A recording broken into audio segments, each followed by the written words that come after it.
Well, hello and welcome back to my channel. My name is Joanne. I am a law student from Melbourne, Australia. It is a really hot day. It's more humid. It's a bit overcast. We had some very bad heavy wind. Yes, we have Christmas in summer.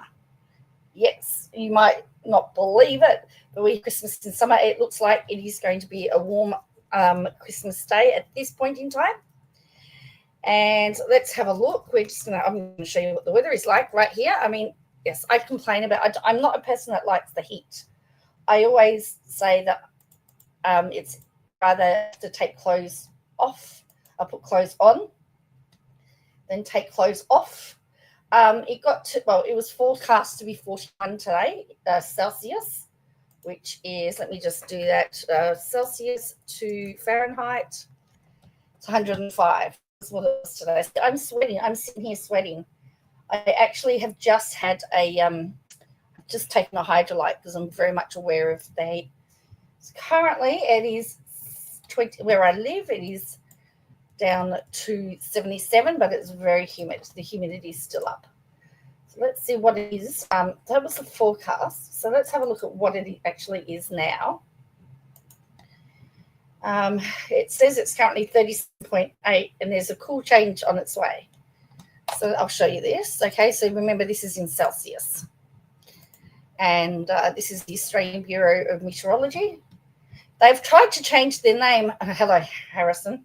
They tried to change the name. We all refer to it as the BOM, Bureau of Meteorology, but they don't like being referred to as BOM. But it's now 37.8 and it says that the cool change is coming in. And the things that we have lots of is we can get lots of bushfires. So that's that's really what the concern is at the moment. So we're just going to have a look at. So I live near here, and at 4:30 p.m. it was 40.1 where I am. So yes, it is hot, 40.1. So this is the latest. They used to have people that would go and take all of these measurements. Now it's all recorded electronically and it just gets updated. So I reckon where's humidity. Yeah, so we've got some big wind gusts at the moment. But yeah, it's rather humid. So hello, Harrison. So the Renegades are playing tonight. What do you reckon that's going to be like? Did you survive school, Harrison, with it being hot and humid?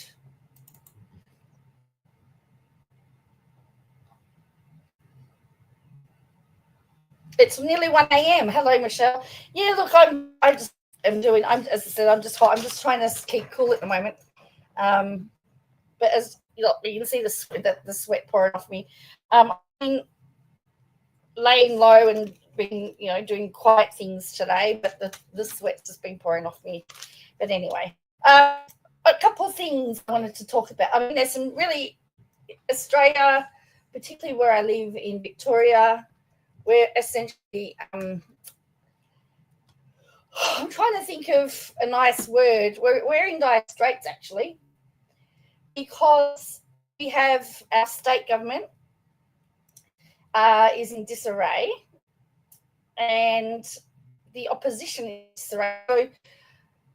So the opposition leader in Victoria recently, was it Friday? The judgment came in. He was found liable for defaming a member of his party. So the decision is that he was found to have defamed her.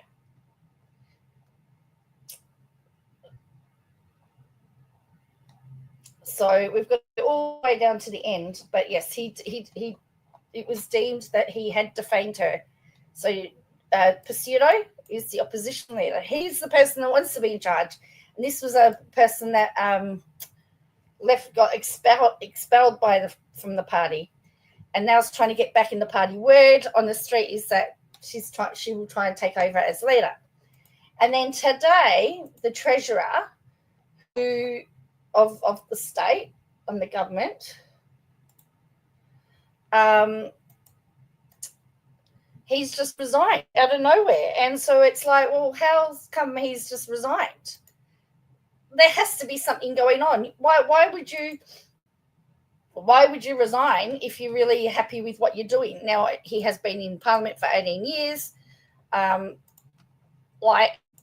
So this is why I'm saying it's in disarray. He's resigned, and it's immediate. He's revealed he's retiring from politics. He's been the member and has served as the state treasurer since 2014. And they now have to name a new treasurer. He's standing down as a Victorian and quitting politics. Is that he doesn't have exclusive tenure on the role. So I think maybe he's getting out before he's pushed, but we need to present the opportunity for renewal, a new treasurer, new perspective, new insights. All those things I think are important. He's been Victoria's longest serving treasurer. Now, the problem is we did have Dan Andrews, and he quit suddenly one day, and Jacinta Allen took over as Premier, and so she did inherit a lot of the dirty laundry from Andrews. And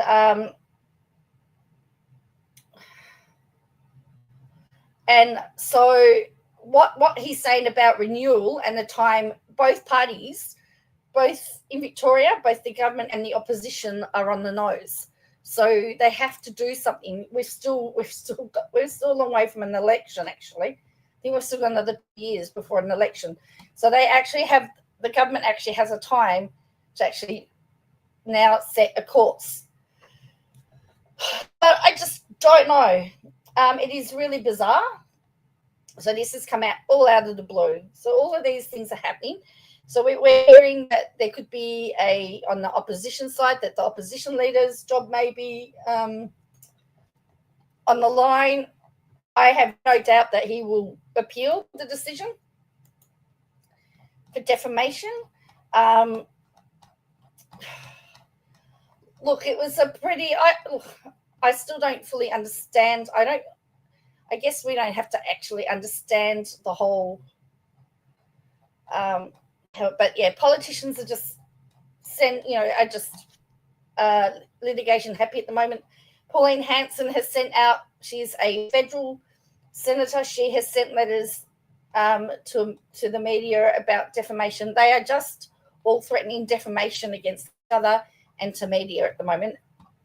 And if you're really excited about being able to sue somebody for defamation, then I think you're earning too much money. So at the moment, as it stands, John Pesutto owes Moira Deeming $300K for defamation, and they were comments that he made in the public forum to the media in responses to questions being asked. So in the role of your job now, you can be sued for defamation, allegedly. So this is all crazy, in my opinion. So I can't really tell. So this is what's going on. The other thing that's been going on at our church, we've had 2 people pass in 2 days, which has sort of shaken us a little bit. Yes, KJ doesn't have insurance. She said that in her court document that she doesn't have insurance. Now,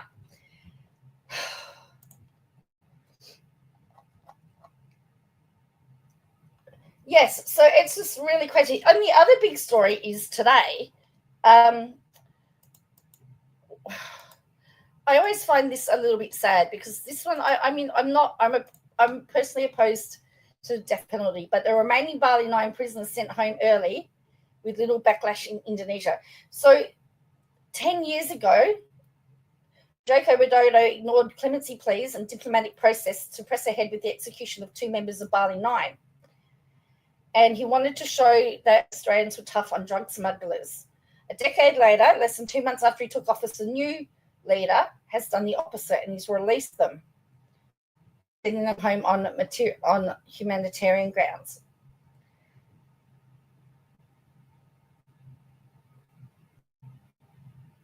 So there was always some questions about whether the drugs had been planted there or how they got, and I can't remember back, but 2 of the 9, so there's 5 left.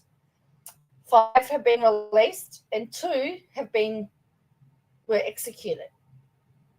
And Filipino mother Mary Jane Velosa was also due to be executed at the same time as the Bali 9 members in 2015. But she received the last minute reprieve, and she'll actually go home. So it's really weird how, and that caused a lot of outrage at the time too, because say that she got freed because she was a woman and the 2 men got executed. But it was a really sad. After 10 years, they are now all coming home. And the government has said they've been fighting for 10 years to get them home. So the men, they will be home for Christmas, essentially. And it's happening secretly, and there'll be no media attention. It will just happen. We transferred them in the status of prisoners. So what they're apparently saying is that they're essentially prisoners, but they've just got to do some rehab under Australian laws, and they'll probably be free. Age range, I can't remember what they were. They were young. Let's see what we can find out.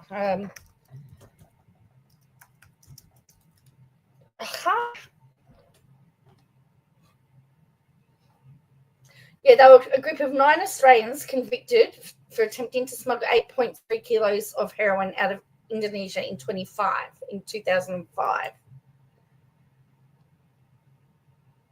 Andrew Chan and the ringleaders were sentenced to death in 2015. The other 6 were sentenced to life imprisonment, while Renee Lawrence received a 20-year sentence, and she was released in 2018.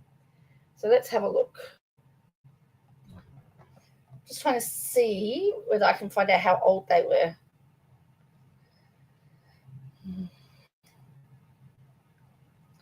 Now, there was some criticism because Australia knew that what they were doing and allowed them to go to Indonesia. And so what the point was, if they were actually arrested in Australia, they wouldn't have been put to death.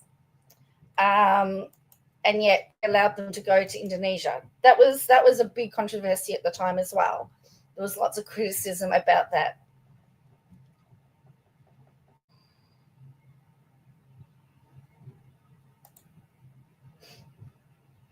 Okay, so it says that one of the 2 alleged ringleaders was removed from a flight.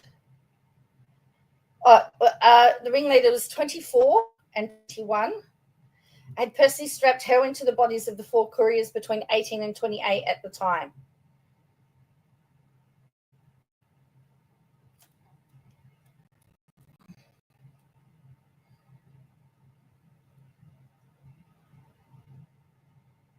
So, I wonder what kind of. Yeah.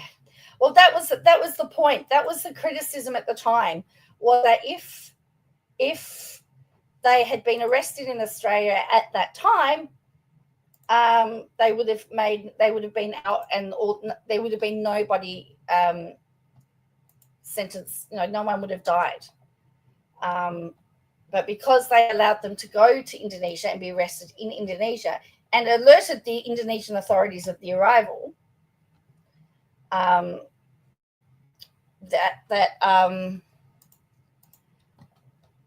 they were saying they were essentially sitting ducks.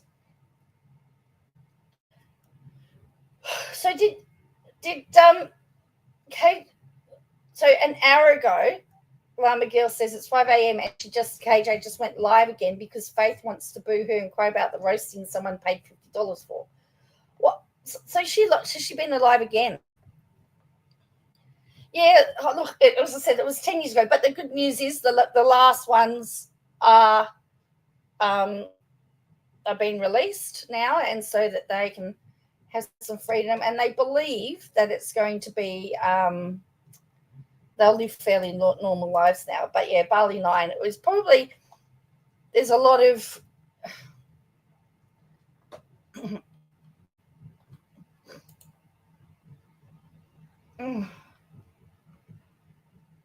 so let's just talk about Katie Joy just for a moment, because I was looking at her Instagram and I've seen this going around, and I believe that one of her reels has disappeared.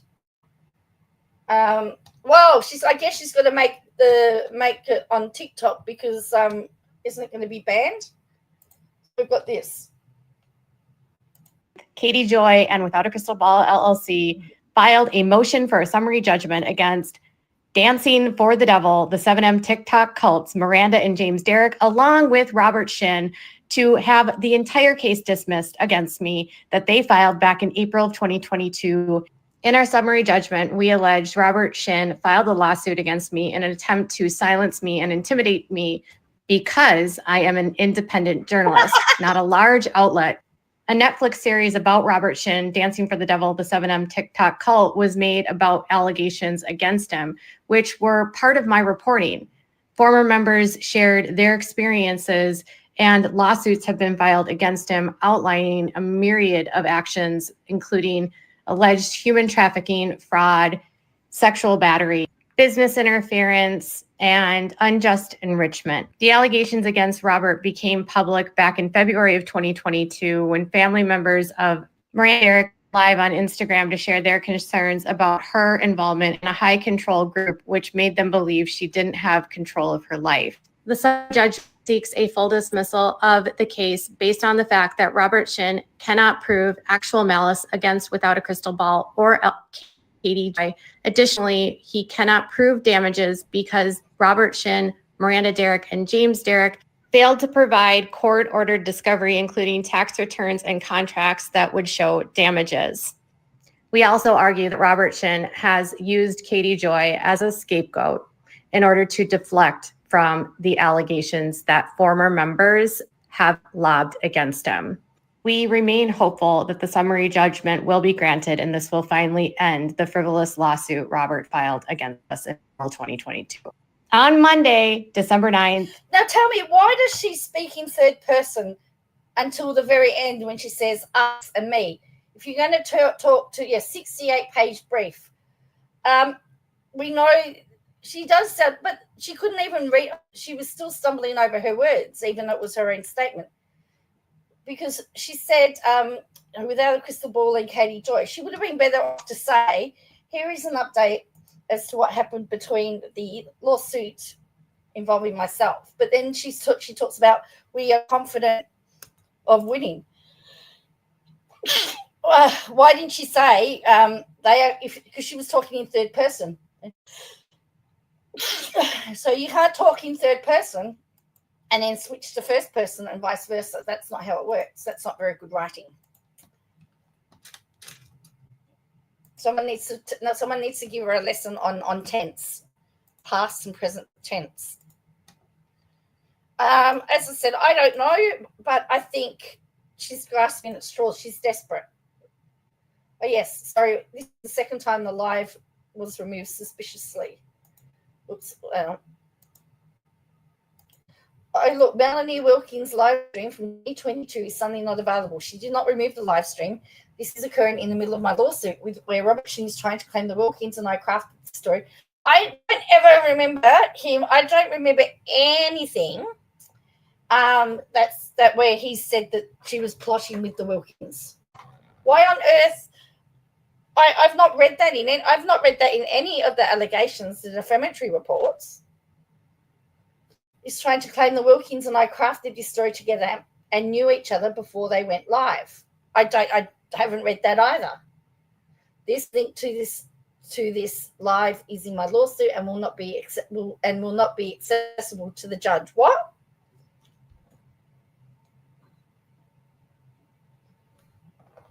What live? What does she mean? It won't be accessible to the judge.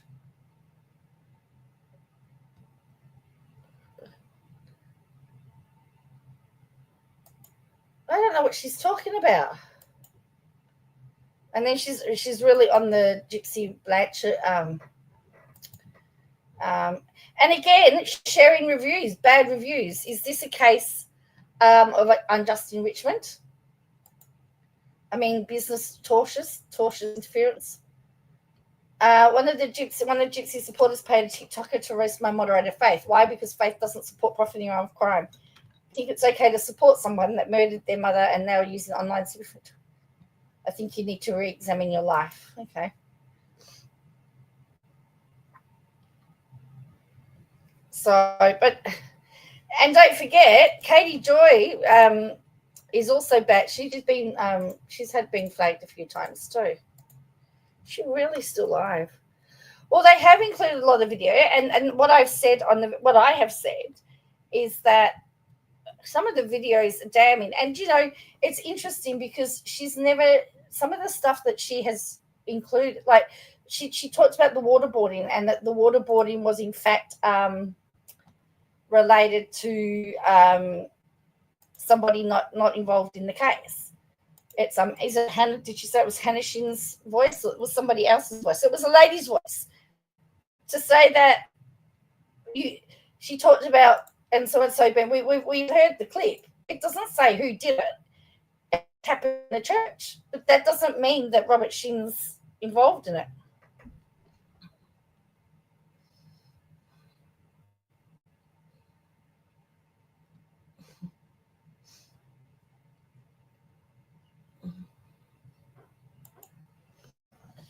So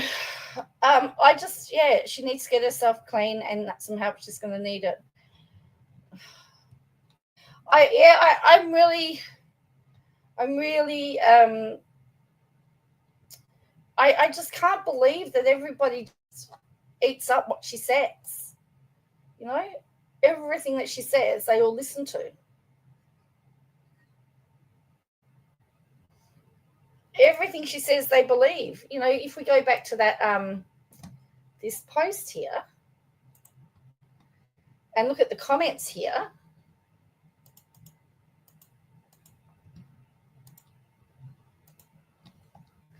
I keep wondering about the Wilkins and the holiday season. Poor family. Kelly and Dean are doing the best they can. This Christmas will definitely be hard for them. It's unlikely Miranda will go home for the holiday. But it's not as if it's the first holiday that they haven't been there for. Says, let's go. Thank you for your reporting. You go, girl. Weird that he'd focus on an independent reporter. It screams control freak. Crazy in the split, glad you won. And she says, we haven't won yet. Congrats, you beat the psycho. So they've eaten it all up.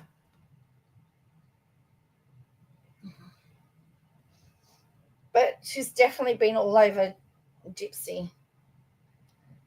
So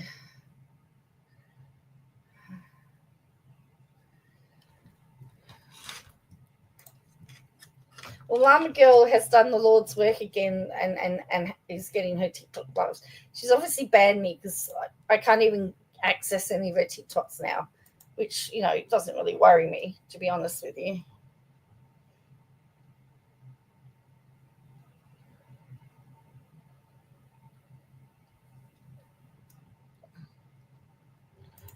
So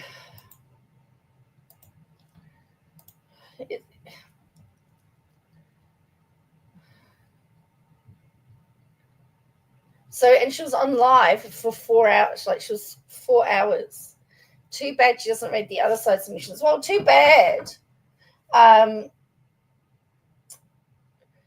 It's actually too bad that her supporters don't go to the site and read it.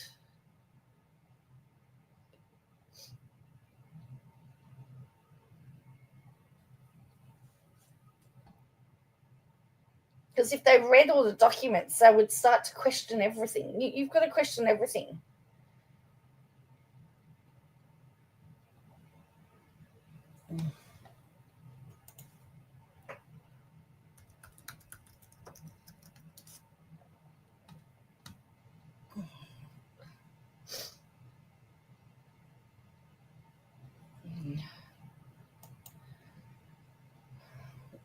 So I'm a bit confused about it all. How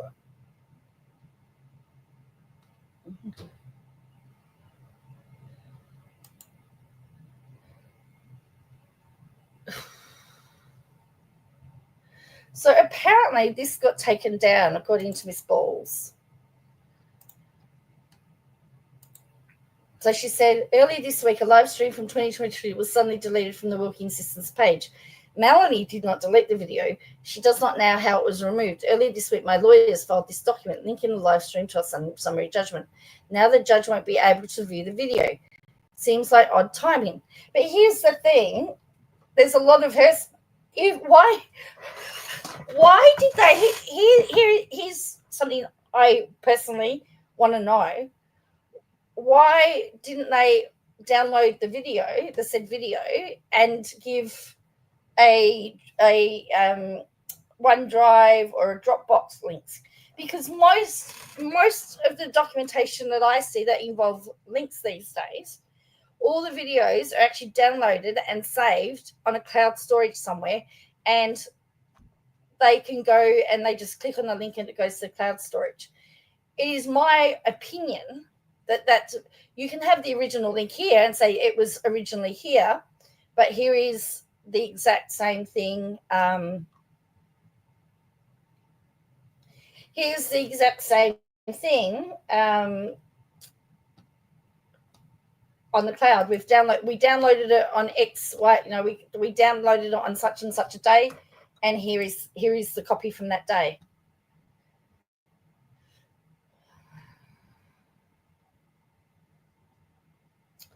So that's how most people do it.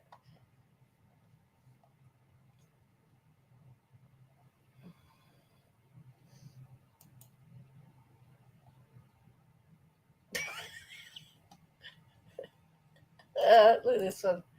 This is a screenshot from one of the this is number 8, exhibit 8.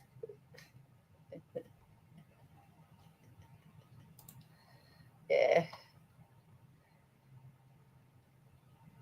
And then it says, so she's put this here. Now the other interesting thing that she said, if you go back to what she said in that, she said Dancing for the Devils, Miranda Derrick, and Miranda Derrick. Miranda Derrick wasn't in it. Callie Wilkin apparently responded with, I wonder what will happen next and how they'll respond.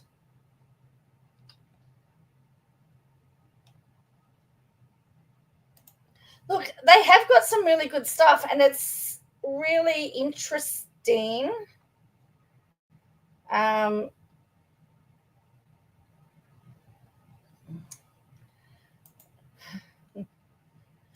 a listen to this again. Filed a motion for a summary judgment against Dancing for the Devil, the 7M TikTok cults, Miranda and James. See, they weren't in it. Why did you refer to the documentary and refer to them as the stars of the documentary? 7M, Dancing for the Devil, TikTok cults, Miranda Derrick, because they weren't even in it. They were talked about, but they weren't in it. And that documentary came after the lawsuit was filed. And you can't use as part of your defense, I'm sorry, Your Honor, with what I said, but they made a documentary about it. If the documentary had come out first, and then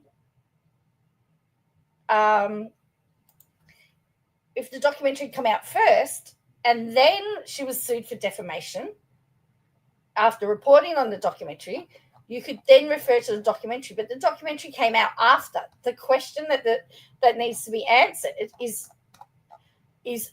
was she the source of the information for the documentary? Because she's been sued.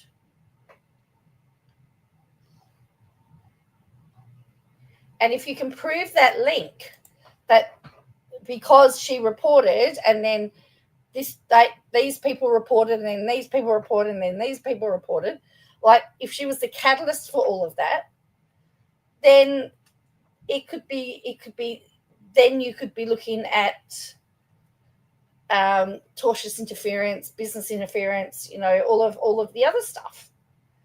Because if she's if she started the leak. Now the Wilkins are allowed to talk about how they feel about their daughter because it's their life story. But like for Katie to say, well, Melanie said she didn't delete it. How does she know that?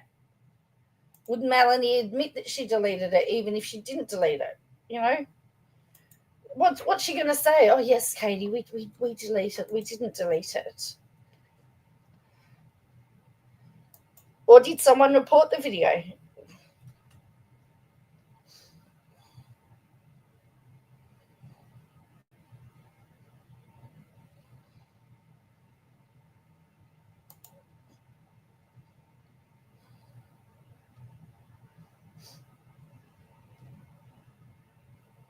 So, yeah.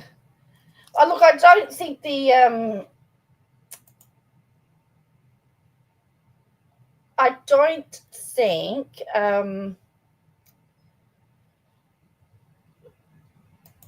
I've just lost my train of thought. I'm really sorry about that. Oh, why? I don't know what I was going to say. I know someone did criticize that I was a bit hesitant and, Well, yes, we would get down to mallets. And don't forget, there is something somewhere where she said that she promised that she was going to keep on the case until Miranda came back home for the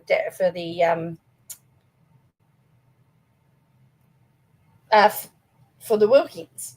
So that's also malice, because what she's done is she's taken their side of the story as being true and correct rather than getting both sides. Remember, the job of a reporter is to actually report the facts of both sides and leave, unless you're doing an opinion piece. If you're doing an opinion piece, you then give an opinion, but for the most part, you give both sides of the story and you leave it up to the view, the reader or the viewer or whatever you're reporting on to make up your own mind. Well, that's right. Melanie got married and moved away too.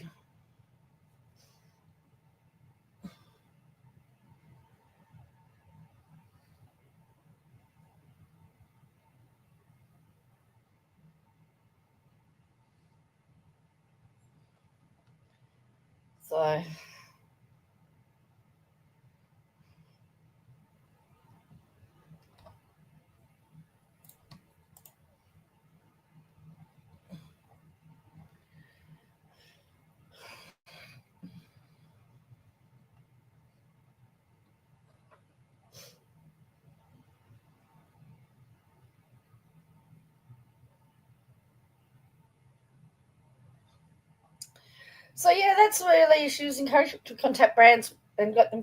Well, I mean, and we saw all of that. We saw the contacting of brands and we saw the evidence that 7M had for that.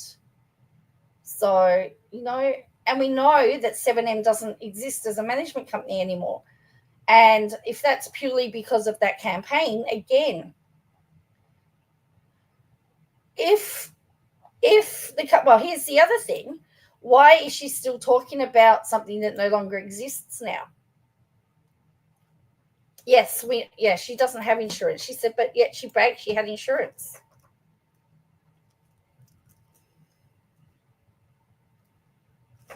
So there's a court date in January. Hello, Aussie boy. There's a court date in January where the summary judgment will be determined. But both sides have filed cases for it. So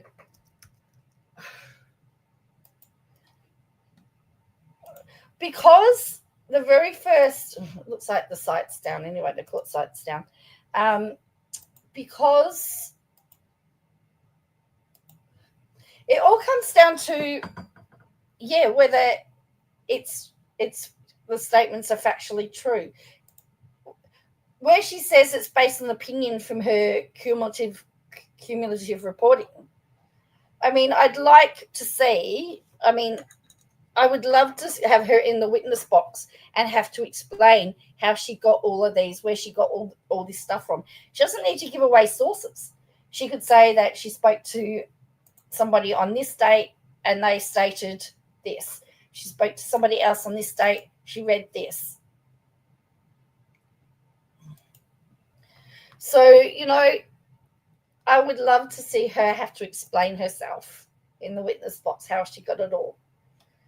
How you get it all, because again, in Australia, you can reveal the information that you received without giving away who your source was, and they often will redact.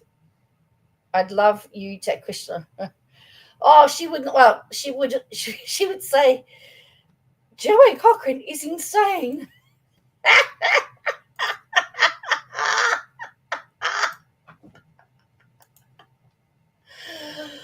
And I'd say, no, I'm not the insane one, darling.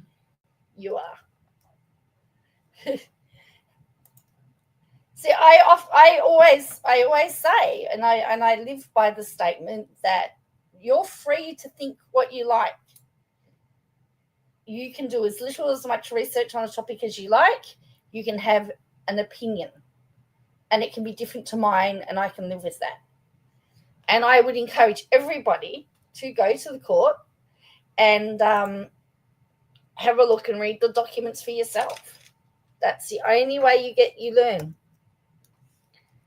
No, she couldn't handle it. Don't forget, she was the one that invited me up on the panel. I didn't invite her. I didn't want to go on the panel. She put it up there.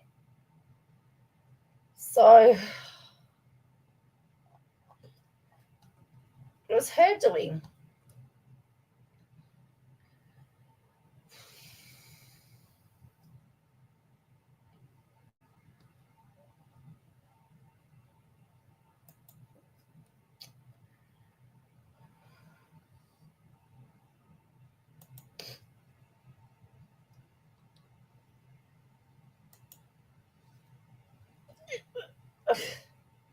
Yes, and as I said, the issue that I actually have is that she's talking about someone's mental health, which I don't believe you should call anybody anything that refers to anyone's mental health. Now, if she said to me, oh, she's acting crazy, or this behavior is crazy, it's different by saying that I'm insane. Or I think, I'm spinning around, get out of my way. KJ is spinning, and she likes it like that. I think she likes the attention, actually. She has to have something that she can latch onto. If you notice, she very rarely deals with multiple topics at once. She'll obsess over sister wives, and then she'll obsess over the Duggars, and then she'll obsess over Gypsy, and then she goes back and starts again. At the moment it's Gypsy, and she's just putting a couple of Duggar stuff.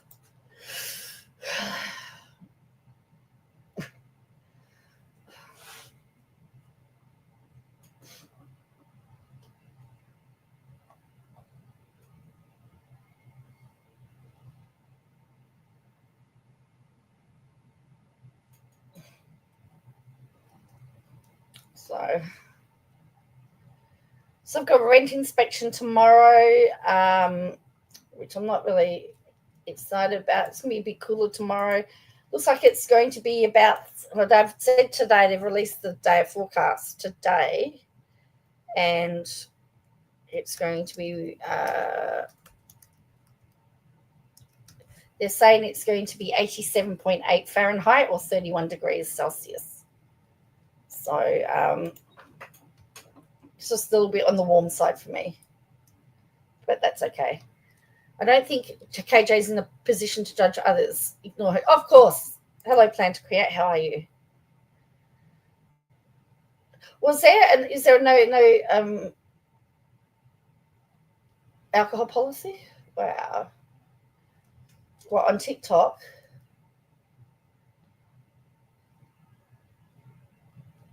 You're jealous? Well, see, it's funny.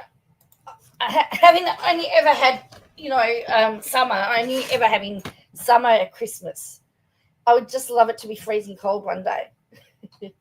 we often we can have rain, but it's it's not cold where it's where you have to get your scarves and beanies out. But that's what I would like.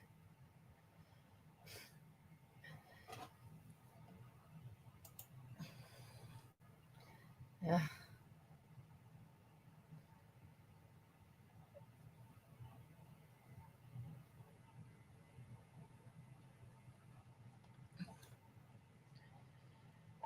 Public schools finish, I think, Wednesday this week, just before Christmas.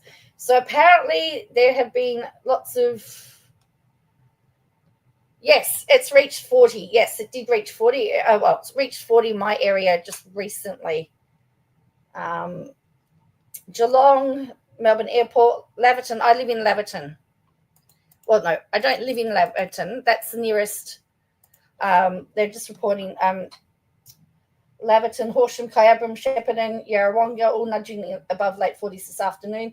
Meanwhile, Central Melbourne was registering 39.7. At Mildura, got to 46 today. Wow, that was hot. So snow again today, but tomorrow's supposed to get warmer and rain. Yeah.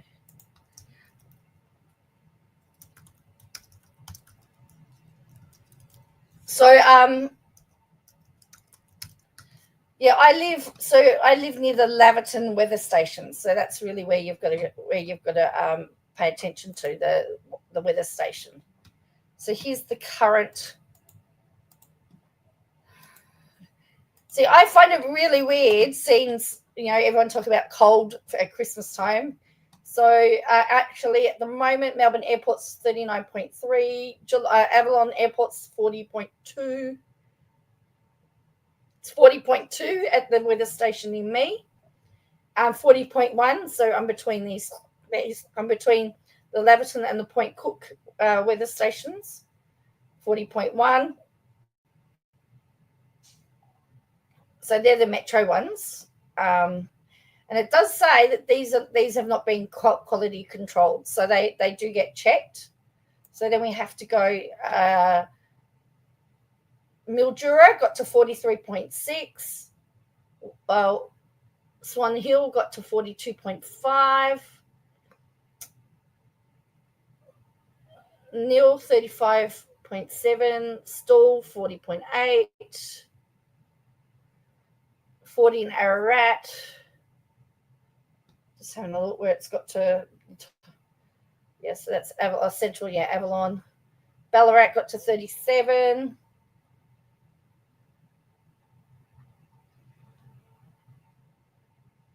Oh, East currently. That's what currently is the highest temperature. So let's go back up to here. The highest temperature in Mildura was 45.3. In Walpurnup, it got to 47.1. Hopeton Airport, 45.4. That's like in the middle. That's 43. Neil got to 44 today in the Wimmera. Warwick Nabil, 44. Oh, boy. Hamilton got to 40. Mortlake got to 42.6.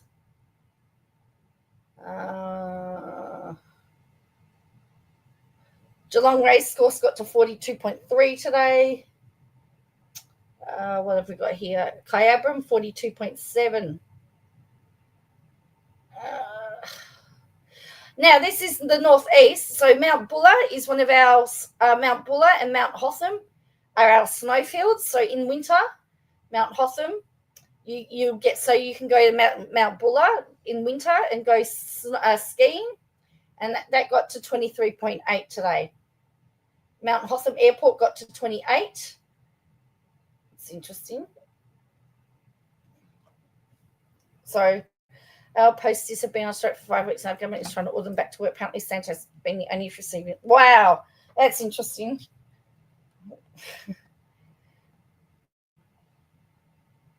So presents and everything haven't been able to be done. Ben still got to 41.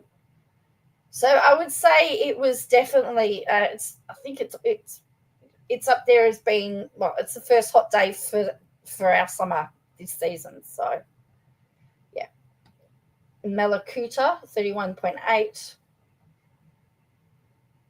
Bandstuff 41.9. Yeah, so it's it's getting.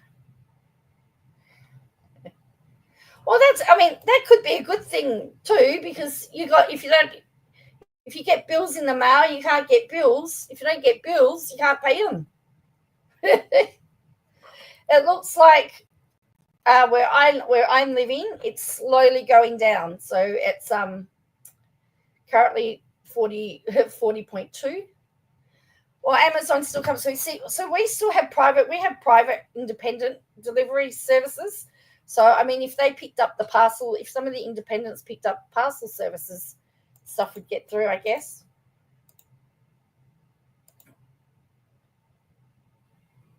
So anyway, yes, so it was hot. It was hot today. Like, I'm just sitting in buckets of sweat.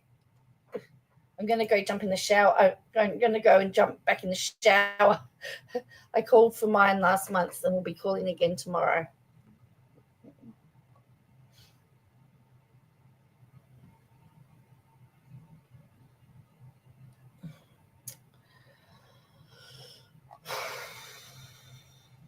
So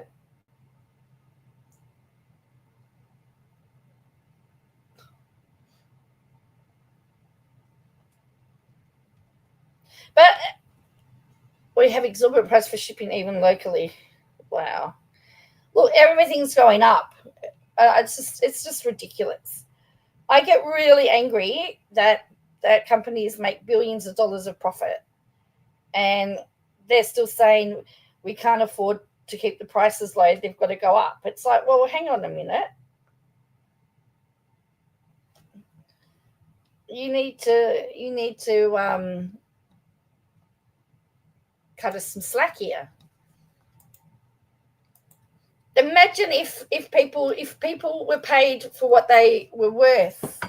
If people were paid for what they were worth, and they were paid decently, they'd put in. You'd have more productivity. You may have more work getting done. And ultimately there'd be more profits. I always say this is that you need to have all your employees have ownership. Take ownership and feel like they're actually part of rather than you're not just working for somebody, but being part of the team means that they feel like they have ownership over the business. And so of course they're going to work hard, because if there's a reward for them, wow, pay $40 for a courier. So if you've got everybody wanting to work hard and making the business successful, and you're going to give them bonuses or pay them bonuses for success, or pay them very well, but unfortunately, unions are a necessity because without unions, we wouldn't have a lot of our. Are there any more court deadline? No, I don't think that's. Actually, what is the page limit? Because I think in Australia, if you go over the page limit, the judge doesn't read beyond the page limit, by the way. So if you're supposed to have a page limit and you're given a 12-page limit, if your pages are 15, the judge will stop reading at page 12, regardless.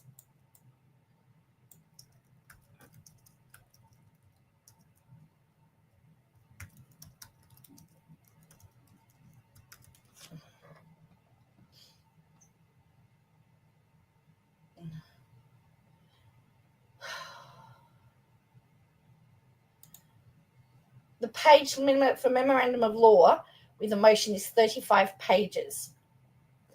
The court may grant permission for an exception to this page. So here's the other thing, is Yes, it's 35. So here's the thing. The judge may not accept it. It's up to the judge whether they accept it or not. Let's have a look at. So this is the general laws of practice. Actually, where did I go? I need to go back. Where did I just see that? I just had it. Oh, here, court rules. Here we go. Yeah, it's 35.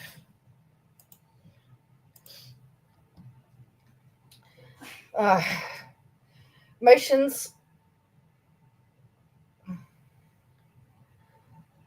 Proposed order. So you're allowed to have.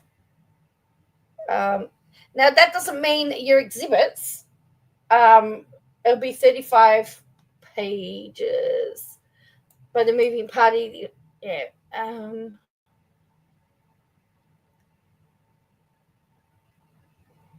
The party's arguments, authorities, the additional requirements also apply to a motion. Part 3 is excluded from the page limits of this rule. Let's have a look. Oh, yeah, so let's have a look. So obtaining a hearing date. Yep, so they've done that. So they've done notice of motion mode and proposed orders, any affidavits. Correct. Reply memorandum shall be 7 days. Yep. So additional requirement for summary judgment motions. This is what they need to do. A statement by the moving party of the issues involved on the grounds for the motion. A statement identifying all documents. That parties' arguments and authorities. Okay. Serves by page limits. No memorandum of law submitted in connection with either the dispositive or non-dispositive motion shall exceed 35 pages, exclusive of the recital facts required, except with permission of the court for motions involving discovery requests. The moving party's memorandum shall set forth the particular discovery. Okay. So, no memorandum. So, 35 pages. If the moving party documents are not properly served and filed, the hearing shall be cancelled. Yeah. Relaxation of time limits. Yeah. Settlement efforts. So, yes. So, in Australia,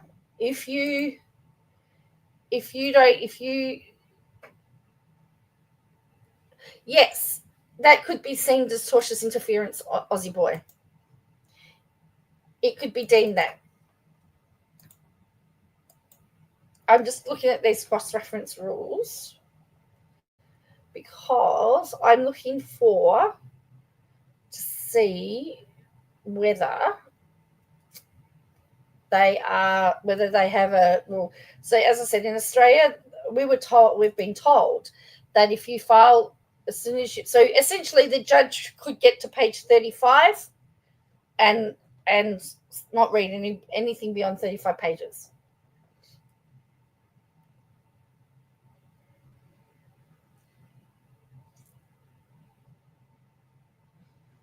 Now that is just for the argument. That doesn't include, that pages don't include, where they've included affidavits or in appendices or anything like that. That is just the whole. That's just their arguments, and I think it's well over 35 pages, her arguments. So.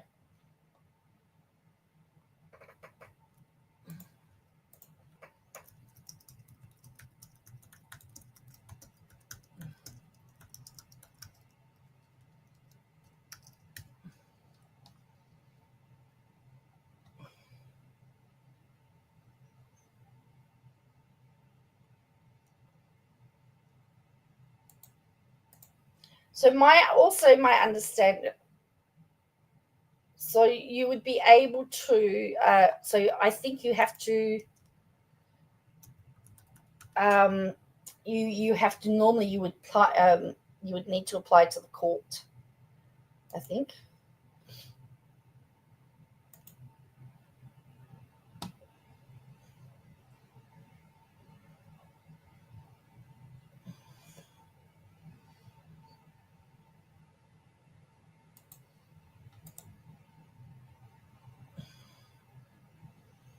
Which, well, Amber's paperwork is a lot cleaner. I think it's a lot shorter, and it's straight to the point. She's written what their point is, the argument. So normally you do your fact or your what you just, whether you're disputing it, whatever it is.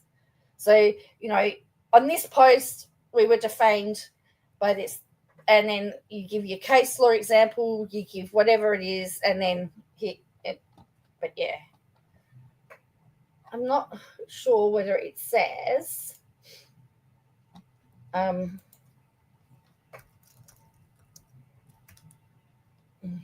page limits.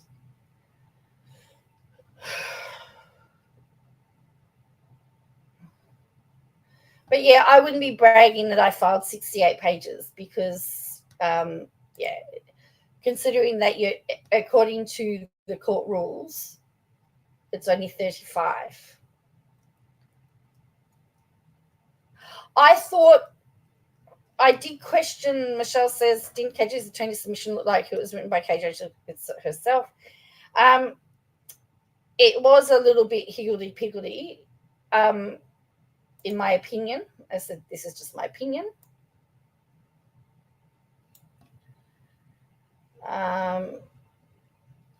So here it says here, no memorandum of law, 35 pages. And the reply shall not exceed 35 pages except with permission of the court. Now, I don't know whether failure to comply refers to the page limit, but it could be that the court won't accept it because it's too long. That sometimes happens. Or where in the rules, in the thing of fairness, they may say you can have another go, but you've got to get this down to 35 pages. So which would slow things down greatly. So yeah.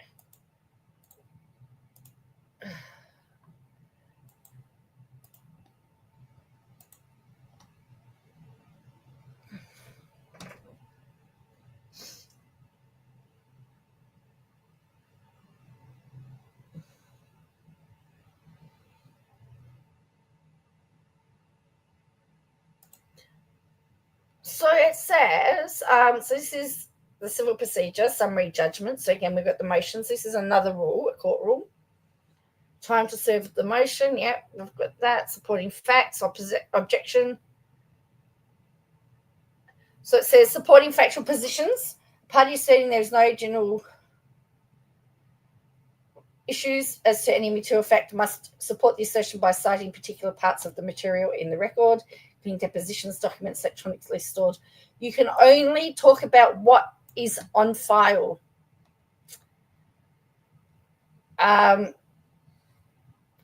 Showing that the material cited does not establish the absence of presence or genuine issue for trial. The fact is 7M have put in a lot of stuff that shows possible of the objection that the fact was not supported by admissible evidence. A party may object that the material cited to support a dispute or fact cannot be presented in a form that would be admissible in evidence. Now, she refers to the documentary.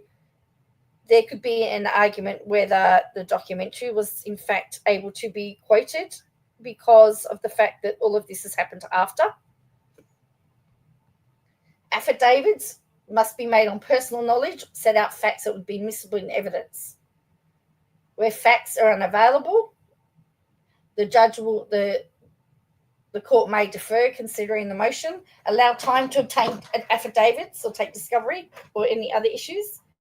Where failing to support or address a fact, they may tell them to go back and redo it, consider the fact undisputed, or grant summary judgment if the motion and supporting materials, including facts considered undisputed, show that the movement party is entitled to or in the appropriate order. After giving notice of reasonable time, the court may grant a summary judgment, consider it, and then submitted affidavit submitted in bad faith.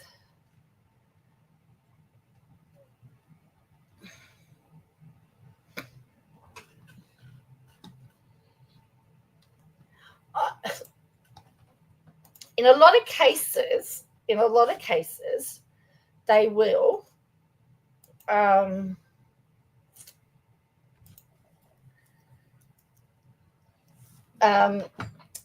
hey, where Robert Shin, yeah, in some cases you would argue that previous lawsuits, particularly where he's won, are not relevant. Again, I can only really talk about Australia. I mean, we talk about the Bruce Lerman stuff. They couldn't talk about his criminal. They couldn't really talk about the criminal trial that was abandoned, although they did have, there was evidence that they were able to use from there.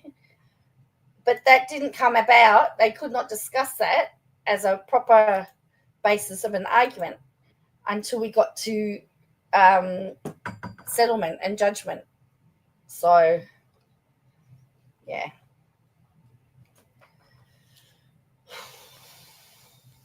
But it is pretty, and I don't think her flex that she's just, her dad, she's trying to accuse Robert Shin of having all of these videos removed. He's not said, there's not been anything publicly said by Shin about this at all. They've been very, very quiet about it. In all honesty, we've not heard a word.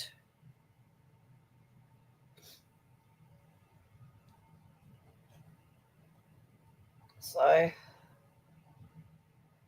yeah.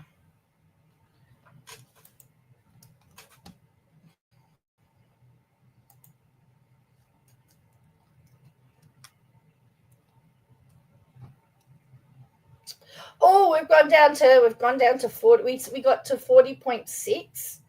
We've now gone down to 40.2. We're going down.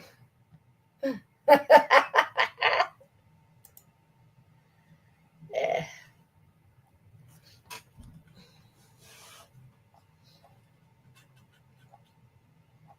Yeah, so I would have to. I mean, I might have to look. I have to see if there's any precedents for what judges have done or what the Minnesota courts have done with page limits. With page limits, because it's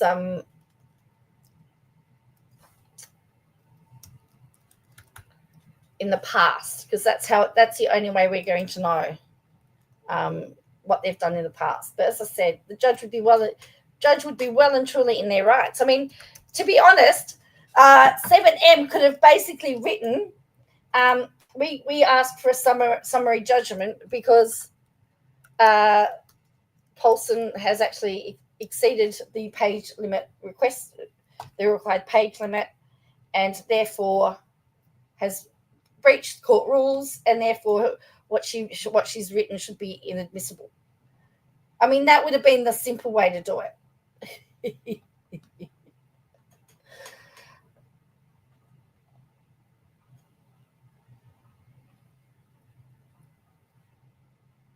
But they didn't. Yeah, 69 pages. I mean, and when you think about it, they were 12. The opposing side had 35 pages and used 12 pages to do the same thing.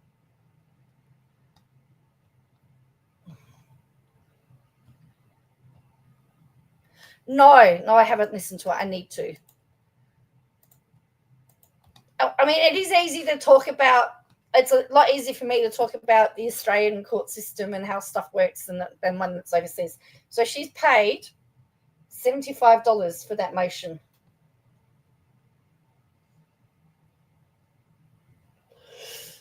There you go. That's what she's paid. So they've paid $845 and she's paid $745 in court fees. So we've got upcoming hearing, reset by the court. Original hearing date was the 25th of the 11th. I think you'll find also that when the judge saw the amount of paperwork that had been filed, she's gone, I need time. Because you've got to remember, this isn't her only case that she's considering. This isn't just her only thing that she's talking about. There's there's lots of other judgments and everything.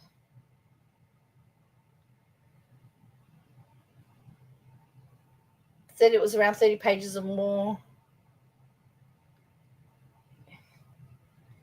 Yeah. So the exhibits can be multiple. How much you thought on how much she spent on this lawsuit? What do you? I don't know what she spent.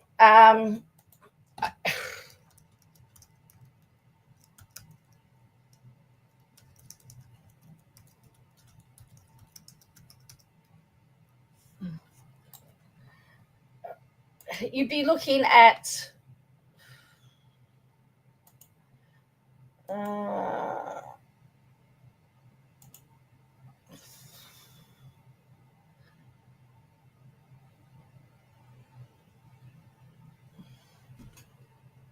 I mean, you've got the court fees. I mean, it depends on how much the lawyer charges. So if you're on $500 an hour, I mean, you've got to also look at other fees like the time that they spend. Because all right, even if she writes it, well, a foolish no lawyer. Well, I need to be careful how I say this. It would be unwise to submit a document unread by a lawyer.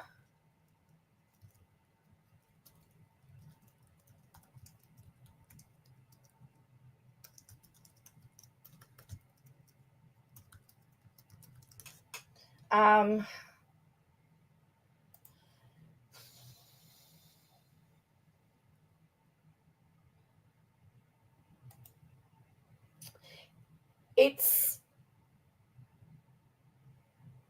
it depends, but they do have some legislation. Attorney fee awards in so this is a statute. So they do have some laws and everything around it.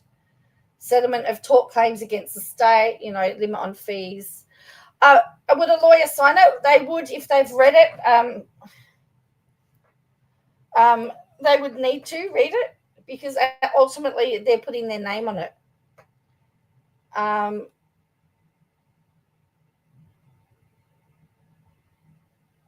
So this tells you employment, civil. Hang on. Actions involving the government. There's for actions involving government. That's not what I was looking for.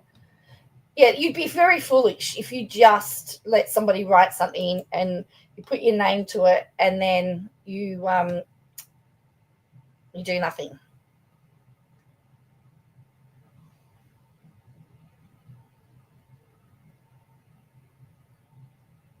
You would need to, in my opinion, rewrite it or put it into a form that can be, why would the lawyer? Yeah, well, there was a few mistakes in it, so I would argue that wasn't properly done. So I said no, but writing your documents do save costs. But then if they've got to edit it, that's still time.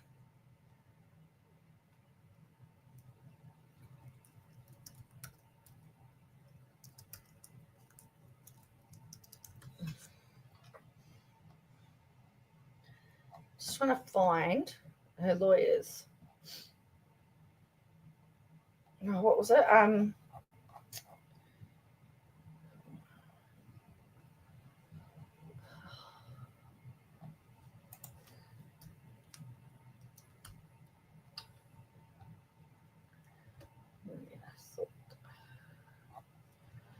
I keep looking for Graham. I keep searching for Graham Cracker lawyer.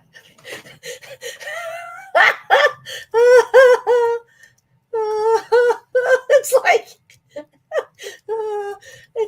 it's just bizarre. Right? Oh, that's it. That's her. So let's see what her hourly rate would be. And because sometimes you charge for a full day in court. I don't think they give us what her rates are. Legal services, not about. So sometimes they will put on there that they're looking for an attorney. Look, attorney, associate attorney. So sometimes, again, they will put what they're about. They will sometimes put in their fees.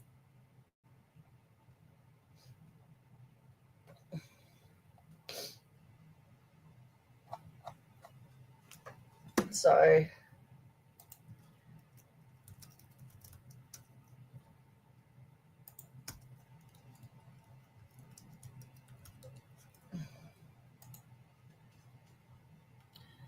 let's have a look. It doesn't say here. So there's one here that says she's like, there's a Jennifer Moore in the area of Minnesota who charges between $200 to $300 an hour. So if you did, if you're saying it's going to take 20 hours and it's like $200 an hour.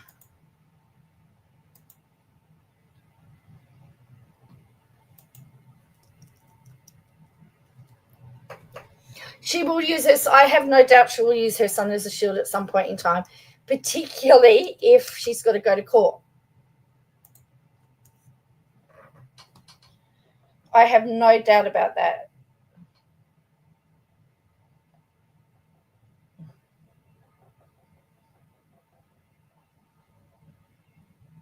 I have no doubt about that. Now, the thing is, if she wins, her lawyer's fees are likely to be paid and covered.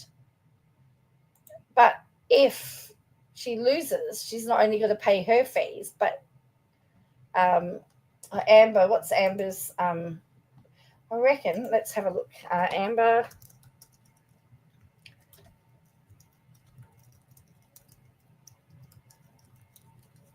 That's right.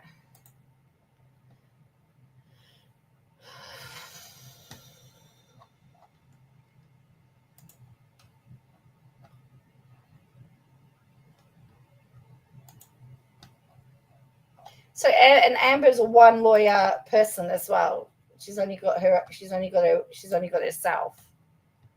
So, yeah, interesting.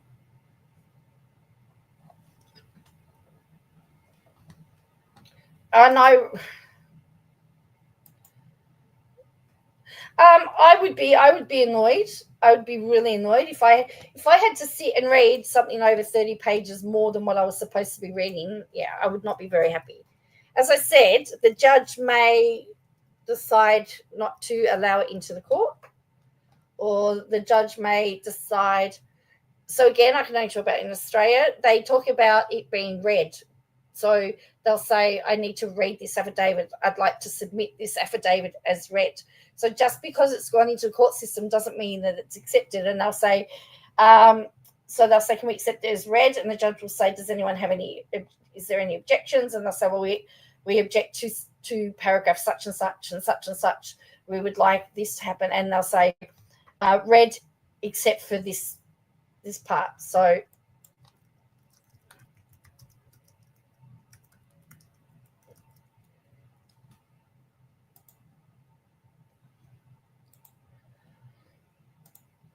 that's how that works.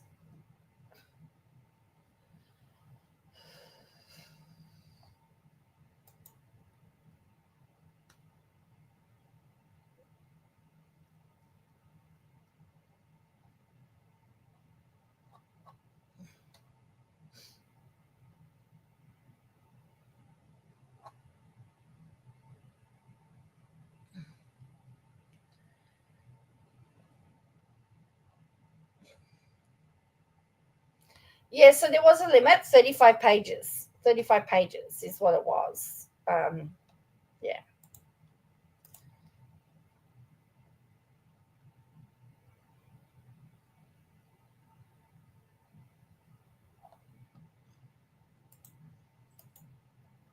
So there was a limit. Yeah, there is a limit.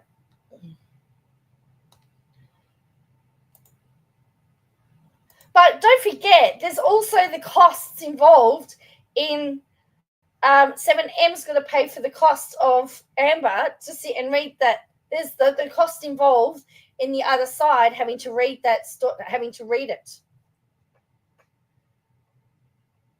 So that for 7M's, for Amber to read that document, that 68-page document, and to study it,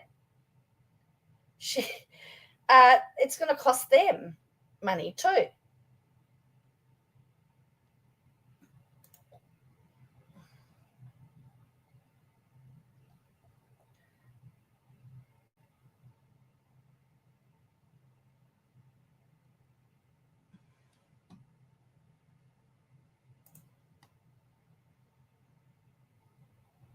So all of those little costs add up.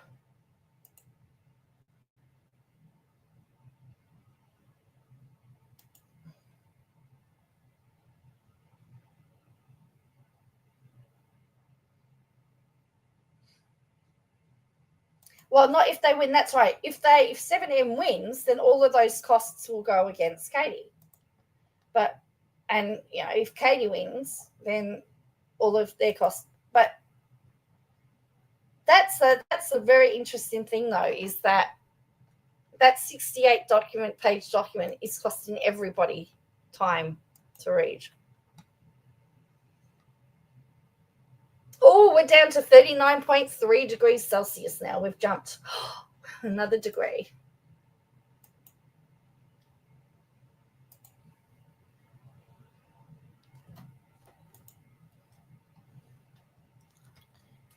So I think in Australia, lawyers, you need to know in Australia, when you sign up with a lawyer, that you have to have a costs agreement, and you have to know what the hourly, you have to know what the likely fees will be before you proceed, so you can make a fair, informed agreement.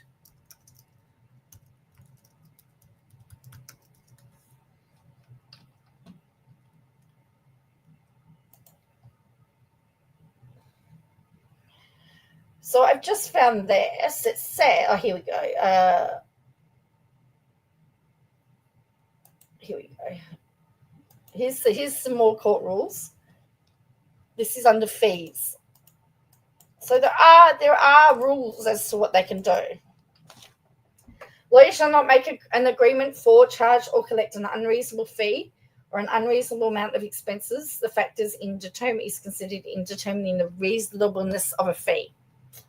The time and labour required, the novelty and difficulty of the question involved, and the skill requisite to perform the legal service properly, the likelihood, if apparent to the client, that the acceptance of the particular employment will preclude other employment of the lawyer. The fee customary charged in the locality for similar legal services, the amount involved and results obtained, time limitation. Hey, what's a bet? I was just thinking, what's the bet that they've got for KJ a no win, no fee case? So this sets out the rules. They may charge a flat fee.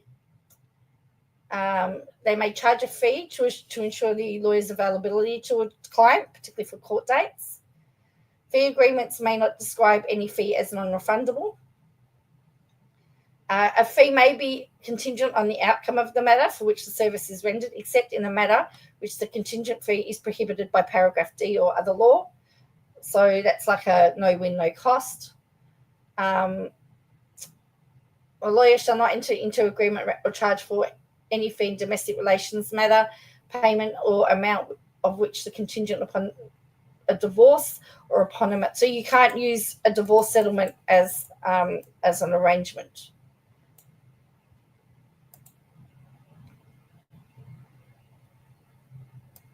So, and again, how this is all about how it's done. So yeah. Oh, there was a lot of can I say verbal diarrhea or written diarrhea? There was a lot of fluff. There was not a lot. It was all bark and no bite, in my opinion. No bark, lots of bark, no bite.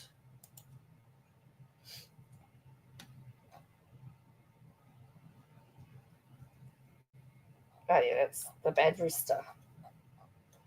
Bad rooster. So the cases and everything they refer to don't necessarily aren't added in the 94 pages or the 35 pages. It's really just the document, the actual document itself. Yeah, I'd love to know if anyone knows what the rule is in Minnesota for going over the court limit. I'd be very interested to know. To be fair, as I said, I know what happens in Australia, and that's why we are taught to stick to word limits and page limits, because you do.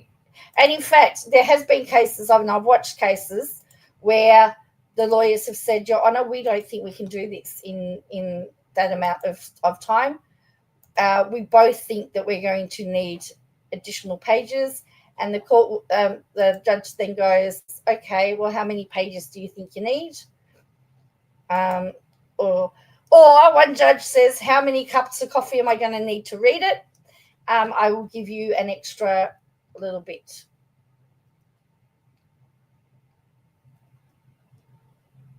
I said you usually, yeah, see, my understanding and in general court is that, and it did say that you can't go without permission. So if they've not asked permission, now there's two ways that you can actually do that. You can do that by firstly going to the other party and then going to the judge and say, look, we've had a discussion and we've agreed. Oh, sorry, I take yeah, they did it. The plaintiffs did their document in 18 pages, but they had 35. But if you actually have a look, I'll finish listening. So tired. All right, good night. Yeah. So don't want that. What's that one? Is that the big one? No, that's the 18-page one. What's this one? Yeah. Oh no, that's other ones. 8. No. Oops. All right. We want to go to 1814. What's this one?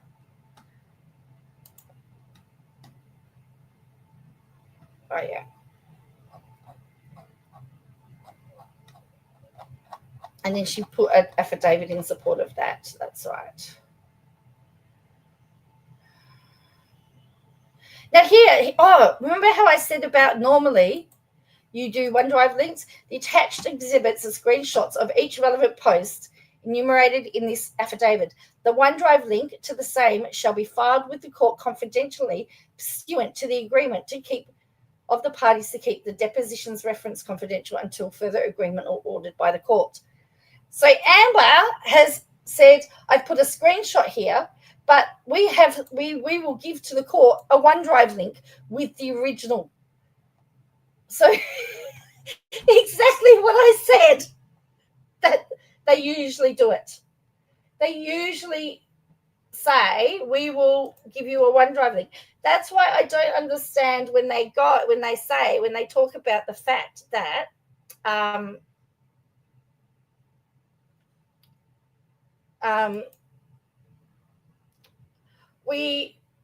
when she's talking about the links being deleted, why didn't they submit it on a OneDrive if it was essential to their case? So this is the 69-page one. I'm just going to go page 69. Yeah, 69. So let's go to page 35. See what's page 35? Because as I said, in essence, this is where it would stop. So for most parts in Australia, the judge would get to this page 35 and stop. And again, she's put they put real links in rather than so you can put the link in, but you would need to say we've got a OneDrive of it. So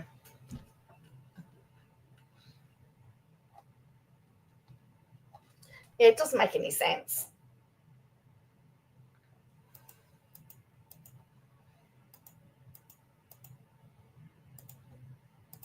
How one lawyer says, I will submit affidavit of defendant. I think I must have missed this one the other day.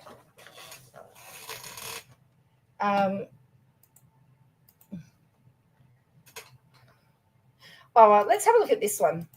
So this is the affidavit of Catherine Amansky-Paulson. This is 6 pages. All right.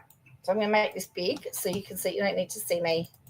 And I won't be too much longer. I need to go on and do some other stuff. But it says, I'm the defendant in this matter, and I make this declaration in support of my motion for summary judgment. I am a celebrity news journalist, publishing as Without a Crystal Ball. I have a YouTube channel with approximately 394,000 subscribers, an Instagram account with approximately 146,000 subscribers, followers. She's not put in there either that she has a TikTok account. I'm regularly cited and reported on in national publications such as People Magazine, In Touch Weekly, The Today Show, and US Weekly. Among innumerable stories I have reported on over the last couple of years, I have reported on first-hand accounts of personal experiences of dancers, well, that's technically hearsay, and influencers who formerly worked for plaintiffs based on information I received directly through other media outlets and court records. So essentially, she's stating she's essentially used hearsay. My income is primarily driven by my YouTube channel. My Instagram feed is monetized now, but when the posts that issue in this litigation were created, the posts were not monetized. I do not collaborate with brands. I'm not an influencer. I am a journalist that investigates and reports on entertainment news stories. My main focus is on polygamous cultures and extremist religious groups. The vast majority of my monetized content over the past few years has been about the Duggar family and sister wives. In reporting on these matters, I develop the relationships with verified sources, conduct web searches, and review public records, such as property records, motor vehicle, and vital statistic records and court records. Most of my reporting is based upon sources that I name or documents I excerpt directly to the post. My commentary is based on my cumulative reporting and my knowledge related to the topics which I report. My reporting on the plaintiffs is unflattering but truthful. I do not have actual malice against any of the plaintiffs. I have no personal grudge against 7M Films, Robert Shin, Miranda Derrick, or James Stackry. They are simply subjects of a story that has captured the interest of my followers. I'm not the only reporter interested in the defendant. Many news outlets have reported on 7M, Shin, and the Shekinah Church have exerted cult-like control over 7M clients and church members. Oh, so we're back to the church again.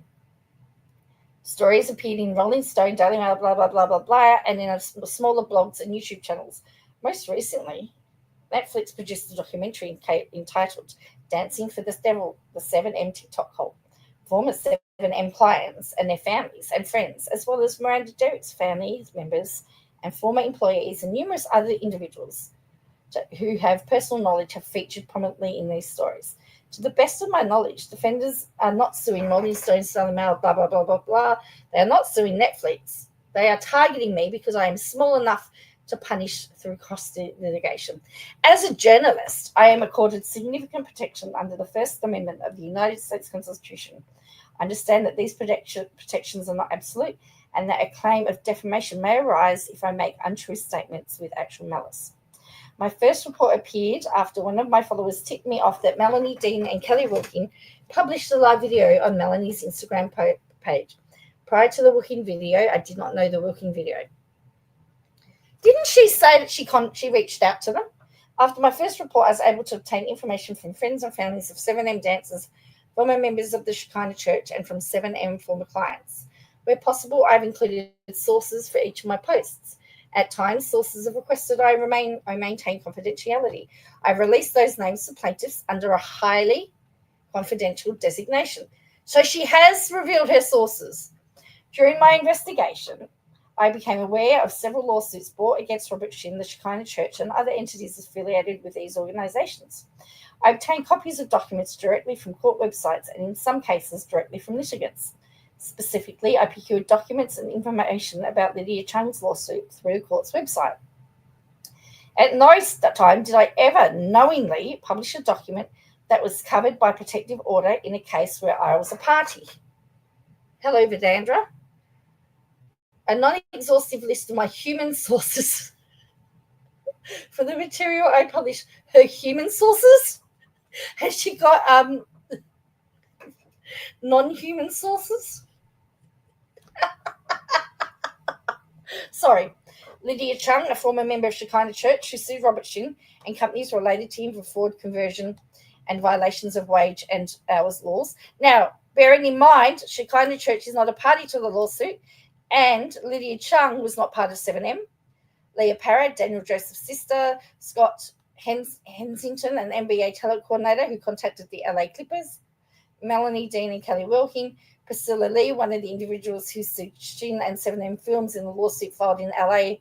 Miss Lee brought a counterclaim alleging fraud, human trafficking, forced labor. Now, I don't know how Priscilla Lee, when she didn't work for 7M, has been able to sue 7M. But anyway, another question. Tim Milligram, a director, cinematographer, and producer who worked with some of the 7M dancers. Kylie Douglas, a former 7M dancer. Trisha Miranda, a choreographer. Leah Gottlieb, a dancer. Dana Alexa, dancer. My Loves Pink, a dancer. Beno Anastasia, videographer for 7M. Michaela Parham, ex-girlfriend of Tight Eyes. Nick Reno's mother. Marcus Boogie Bot Taylor, a dancer. Gabrielle Bluestone, a journalist. Julia Black, a journalist. I've spoken with many individuals who were personal friends of the 7M dancers who do not have public profiles. These non-public individuals should not be made part of this public record, although they have been disclosed to plaintiffs. And again, unless you've got first-hand knowledge of what's happening, you're reporting on hearsay, essentially, which were there. In the course of my reporting, I often became aware of addresses for one or more of the plaintiffs through public record searches. Despite the fact I was aware of these addresses, I never knowingly published the street address of any plaintiff. I have been in contact with those who published articles about Robert Shin, the Shekinah Church, 7M dancers, 7M films. To the best of my knowledge, these publications have independently verified any information I may have provided. I have been credited as an archival consultant for Dancing for the Devil. In this capacity, I granted the production company the right to use my social media content in their production. I was involved in assisting finding the sources of information, posts, clips, articles, documents.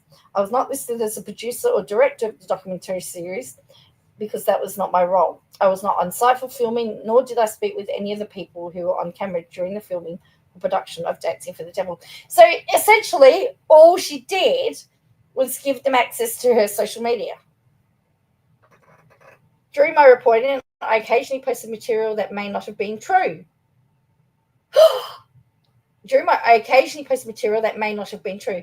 For example, although I did report that I did not believe Miranda and James Derrick were married, I have since been provided with a copy of their marriage certificate. However, at the time I made my report, I did not know that Miranda and James Derrick were married. I did know that Miss Derrick's family were unsure of the validity or the truthfulness of any marriage. I could find no record of marriage, even though in California, many people choose to make these records public. I've been provided with information that other 7M dancers who were claiming to be married were either not married or they were married to other people. I learned from Melanie Lee that early Shekinah Church members were often matched and unmatched by church leaders, although many of these matches were never official marriages. And again, Shekinah Church. Much of the information I've conveyed on my social media platforms has also appeared in mainstream publications with independently verified facts. The vast majority of my reporting was verified by former dancers and Shekinah Church members who appeared for Dancing for the Devil and media interviews in or around that time that Dancing for the Devil was released. I've contacted no organizations who knew I was contracted with. I have contacted no organizations who I knew contracted with 7M Films. In the course of my reporting, I have received reports that others have contacted companies to verify the status of 7M contracts, and from time to time, I publish these reports. To be clear, this was, by the way, this was written by her. I did not contact the LA Clippers, MAC Cosmetics, Forever 21, or any other company that I did know or might be doing business with 7M. At no time was I specifically aware of any contracts or business arrangements 7M might have had with these brands, except to the extent that they may have actually posted material about these brands. I may have encouraged my followers to contact companies or language that could be interpreted as doing this, but this is protected activity under the First Amendment. I'm not sure about that. I have not agreed to stop publishing stories about the plaintiffs. I've continued to publish well-sourced stories and for opinion pieces about the plaintiff. This lawsuit has caused me significant distress. Some of my social media channels have been hacked. I've been doxxed and swatted. Someone made a ham-fisted attempt to file a child protection report in my attorney's name. I'm subjected to constant harassment online. People have created Instagram accounts specifically for the purpose of harassing me without a crystal ball or clue, now deleted. The Wilkins sisters too, now deleted. How is the Wilkins sisters? I am aware that some of this harassment has been instigated by Shin and those associated with him. At the very least, Shin and his associates have encouraged this harassment.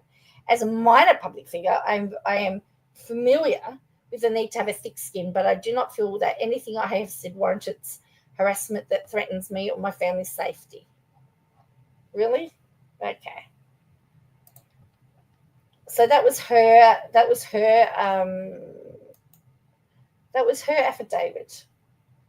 Yeah. It was written by her. I definitely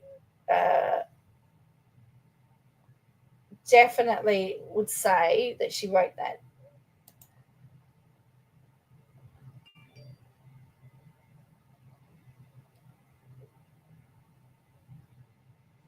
So, yeah, I would definitely say she wrote that. Anyway, I'm going to go because I need to get something to eat. It is so what's the time now? 6:29. Yep, it's 6:29 p.m. Thank you for joining me and watching me. And as I said, hopefully I'll be back on tomorrow. Start caroling soon. We did some caroling on Sunday. We went to a couple of retirement villages and caroled outside of them. And then we went and saw some people that we refer to them as shut-ins, people who can't attend church because of their age, or they've got some type of, they're not able to come to church anymore because of ill health. And we went and we did some caroling out of their houses, and that was really nice. So we did that yesterday. So anyway, we will see. And my house is slowly getting decorated for Christmas. I might do a video tonight and show you what the outside looks like. And then I've got rent inspection tomorrow as well. So I've got some stuff to do. So anyway, I will catch you next time. And I want to say thank you for watching. Please hit like and subscribe, and I'll catch you next time. But it's so crazy, so crazy. Okay, thank you very much.